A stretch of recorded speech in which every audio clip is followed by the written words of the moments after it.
Shalom, chers frères et sœurs. Le 10 janvier 2021, l'apostolat École de prière a diffusé le chuchotement du petit frère. Et ce chuchotement en question a suscité pas mal d'interrogations. Il y a eu certaines personnes qui ont eu du mal à le comprendre. Alors aujourd'hui, nous levons le voile sur ces zones d'ombre et nous allons avec notre petit frère Amos Stéphane Dibi décrypter ce chuchotement.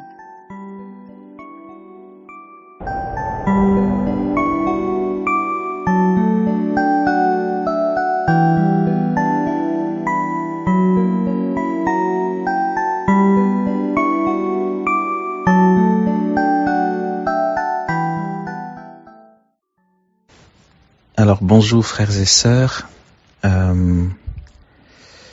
je prends la parole pour donner quelques pistes de réflexion du chuchotement. Je suis bien content de vos échanges et c'est tant mieux parce que les chuchotements, si parfois ils peuvent être clairs à comprendre, d'autre part, il y a des formulations que je me permets pour pousser le chrétien à creuser. Alors, mais ce coup-ci, je prends la parole parce que en dehors de vous, je sais que d'autres personnes m'ont contacté et même sur Facebook aussi, les gens se posent des questions. Et donc, je vais dire quelques mots de ce que j'avais en tête en écrivant le chuchotement, d'accord ? Je vais essayer d'être bref et aller aux essentiels. La première partie dit « J'ai été en Israël et que j'ai vu la maison de la Sainte Famille, une maison très modeste parmi les plus modestes, d'accord ? Voilà. Alors, qu'est-ce qu'il y a derrière cette première partie ? Entendons juste que ce n'est pas parce que nous pouvons vivre de manière modeste.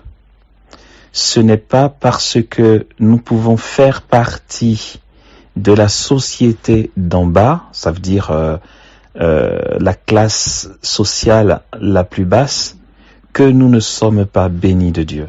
Ça, c'est très important. Il est indispensable que le chrétien réalise que la bénédiction ne garantit pas la richesse forcément. Voilà.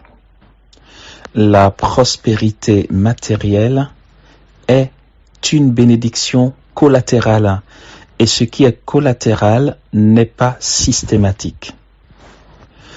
Dans la Sainte Famille, et j'ai trouvé que c'était un très bel exemple. Dans la Sainte Famille, il n'y a pas seulement des personnes qui aient la faveur de Dieu, il y a Dieu lui-même.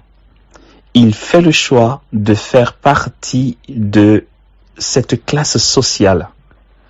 Et de toute évidence, cet exemple de la Sainte Famille nous fait réaliser que l'essentiel de notre vie chrétienne n'est pas de parvenir à un état social élevé. Ce n'est pas le but. L'essentiel, il est ailleurs. L'essentiel est en Dieu. Pour rappeler les mots de Thérèse d'Avila, elle dit « Tout n'est rien, tout s'en va. Dieu demeure, Dieu seul suffit ». C'est en ce qui concerne la première partie du chuchotement. Pour la seconde partie, qui est en mon sens, et de ce que j'ai pu lire des réactions, qui est la plus problématique. Elle dit,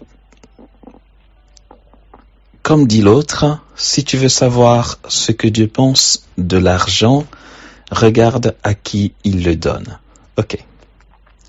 Alors, dans cette deuxième partie, il y a deux parties. Il y a la notion de ce que Dieu pense de l'argent et d'autre part, à qui il le donne. La première partie de la deuxième partie dit, si tu veux savoir ce que Dieu pense de l'argent, il y a des versets de la Bible qui nous disent clairement le regard de Jésus sur l'argent. D'une part, il va dire, faites-vous des amis avec l'argent trompeur. Jésus traite l'argent de trompeur, c'est clair, et c'est sans mystère. Faites-vous des amis avec l'argent trompeur, d'une part. D'autre part, Jésus dira, tu ne peux pas servir Dieu et Mammon. Tu aimeras l'un et tu haïras l'autre. Il y a Dieu et il y a Mammon. Mammon, c'est le nom d'un démon. Il y a un démon de l'argent qui existe, d'accord ? Voici un autre passage qui dit l'opinion de Jésus par rapport à l'argent. Par ailleurs, Jésus dira qu'il ne faut pas amasser des biens terrestres et matériels qui passent et que les mythes peuvent ronger. Il faut amasser des biens dans le ciel. L'argent est du matériel. Jésus, loin de nous demander de ne pas toucher à l'argent, nous demande d'amasser des biens pour le royaume des cieux. De ceci, nous comprenons que ce que Dieu attend du chrétien n'est pas d'être richissime, mais de mobiliser toute son ardeur à gagner des biens dans le ciel. C'est la profession de foi d'Israël. Tu aimeras le Seigneur ton Dieu de tout ton cœur, de toute ton âme et de tout ton esprit. D'accord ? Que tout notre être soit mobilisé pour le royaume des cieux. Bien sûr que ce n'est pas parce que la nourriture est passagère et qu'elle pourrit et qu'elle est matérielle qu'il ne nous nourrit pas. Aussi, ce n'est pas parce que l'argent passe et que c'est que du matériel et que ce n'est pas l'essentiel qu'il ne nous permet pas d'avoir le minimum pour vivre. Nous avons parlé de la Sainte Famille, mais Joseph travaillait de ses mains pour avoir de l'argent afin de subvenir aux besoins de sa famille. Ok, maintenant, la deuxième partie de la deuxième partie, c'est « Regarde à qui il le donne ». Ok. Pour cela, il me vient un autre passage de l'Évangile. La foule demande, ou du moins les pharisiens demandent à Jésus, à qui faut-il payer l'impôt, au temple ou à César? Jésus leur répond, qu'y a-t-il sur la pièce? Les gens disent, la tête de César. Jésus répond, donnez à César ce qui est à César et à Dieu ce qui est à Dieu. Sur l'argent, il y a la tête de César. Dieu donne à César ce qui lui revient et il donne à Dieu ce qui lui revient. Aujourd'hui, si l'on peut dire, qu'y a-t-il sur les billets de 10 000 francs ou les gros billets de banque? Vous pouvez me croire, sur les billets, c'est pas des croix qui sont dessinées. Ce n'est pas le Saint-Sacrement, ce n'est pas l'ostensoir. Sur les billets, il y a le triangle maçonnique, il y a des têtes de personnages historiques, bien sûr, sur les billets. Pour notre temps, Jésus aurait dit, après une telle question, bien sûr, à qui faut-il donner l'argent? Il aurait dit, qu'est-ce qu'il y a sur les billets? Donnez aux puissants de ce monde ce qui leur revient et donnez à Dieu ce qui lui revient. D'autre part, quand on entend l'adage qui dit « Regardez à qui il le donne », dans le « il le donne », entendons bien sûr le fait que Dieu laisse simplement ceux qui sont accrochés à l'argent, ceux qui sont dépendants de l'argent, esclaves de l'argent, il les laisse amasser leurs biens sans s'y opposer. Pour nous chrétiens, Dieu ne nous abandonne pas. Il ne s'agit pas d'être dans la misère, parce que la misère, ce n'est pas la pauvreté, d'accord? La misère, c'est de manquer du nécessaire pour vivre. Dieu ne nous laisse pas dans la misère.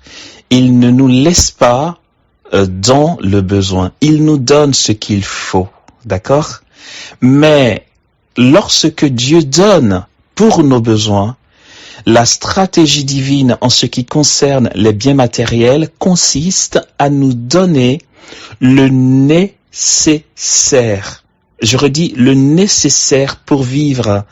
Le Seigneur, dans son éducation, ne nous invite pas à amasser des biens. Nous savons aussi dans la parabole de l'Évangile ce qu'il raconte concernant cet homme insensé qui amasse et qui dit « Allez, vas-y, maintenant, jouis de la vie, tu as amassé pour de longues années. » Jésus dit « Insensé, aujourd'hui même ta vie te sera redemandée. » Donc, pour le chrétien, il ne s'agit pas de ne pas toucher à l'argent, il s'agit de ne pas en être esclave, il s'agit de ne pas se donner comme but ultime de la vie d'amasser de grands biens, puisque Dieu prend soin de nous. Dans l'Ancien Testament, lorsque dans le désert, ce lieu d'insécurité, ce lieu où il n'y a pas de culture, il n'y a pas de potager, les Juifs se disent « Mais qu'allons-nous manger ?» Dieu fait descendre la manne du ciel. Et il dit à Moïse « Il ne faut pas faire de réserve pour le lendemain. Demain, il y aura une autre ration. » Ceux qui se cachaient pour faire des réserves, par peur de manquer, par peur du manque du lendemain, le pain pourrissait. Dieu voulait que Israël reste dépendant et dans la confiance qu'il est au rendez-vous chaque jour. D'accord? Et c'est de ce passage de l'Ancien Testament que nous tirons la parole du Notre Père qui dit « Donne-nous aujourd'hui notre pain quotidien, notre pain de ce jour. » Okay? Dieu donne pour chaque jour. Le Seigneur n'invite pas le chrétien à amasser, mais à s'ouvrir à la providence qui consiste à nous donner le nécessaire pour vivre, pour ne pas que l'argent remplace dans notre cœur sa présence, pour ne pas que nous fassions de l'argent notre trésor. Puisqu'il dit, là où est ton trésor, là aussi sera ton cœur, mais si tu fais de Dieu ton trésor, ton cœur sera en Dieu. Ce qu'on voit dans la société, ce qui se fait, c'est de faire des économies, bien sûr. Quand on a des enfants, on construit une maison pour les enfants, on fait des économies pour nos enfants. C'est comme ça qu'on fait. Bien sûr que c'est comme ça qu'on fait. C'est comme ça que tout le monde fait. Là, je vais être un peu radical. Mais on qui? Quand on dit, c'est comme ça qu'on fait, on qui? On, la société, ont un mode de vie dans ce bas monde. Je ne suis pas contre des économies en vue d'assurer un avenir à nos enfants.